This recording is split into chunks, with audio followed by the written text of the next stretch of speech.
দেশের বাজারে আবারও বেড়েছে সোনার দাম। নতুন দর অনুযায়ী 22 ক্যারেট বা ভালো মানের সোনার দাম ভরি প্রতি 1,633 টাকা বাড়িয়ে 2,21,441 টাকা নির্ধারণ করেছে বাংলাদেশ জুয়েলার্স সমিতি বাজুস। আজ সকাল 10:30 থেকে নতুন এ মূল্য কার্যকর হয়েছে বলে এক সংবাদ বিজ্ঞপ্তিতে জানায় বাজুস। বাজুস জানায়, দেশের বাজারে তেজাবি বা খাঁটি সোনার দাম বেড়ে যাওয়ার কারণে স্বর্ণের নতুন মূল্য নির্ধারণ করা হয়েছে।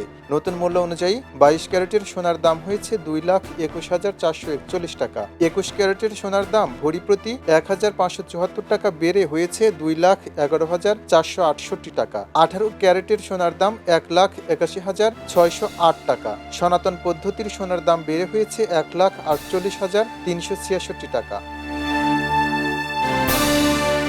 এদিকে আন্তর্জাতিক বাজারে সোনার দামে ঊর্ধ্বমুখী প্রবণতা দেখা গেছে। goldprice.org এর তথ্য অনুযায়ী মঙ্গলবার প্রতি আউন্স সোনার দাম $37 বেড়েছে। এর আগে গত এক মাস ধরে সোনার দাম কমার পর কিছুটা ঘুরে দাঁড়ালো বাজার। এদিকে এবারের অর্থ বছরে সোনার গয়নার ভ্যাট ব্যবস্থাতেও পরিবর্তন এসেছে। নতুন বাজেট অনুযায়ী এখন থেকে গয়নার নির্ধারিত মূল্যের মধ্যেই ভ্যাট অন্তর্ভুক্ত থাকবে। এর আগে গয়নার মোট মূল্যের ওপর 5% হারে ভ্যাট নেওয়া হতো।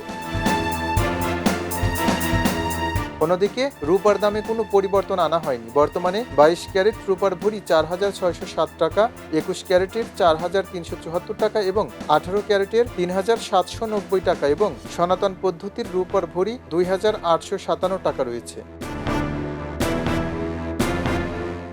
খবরের কাগজ, নিখাদ, নির্ভীক, নিরপেক্ষ।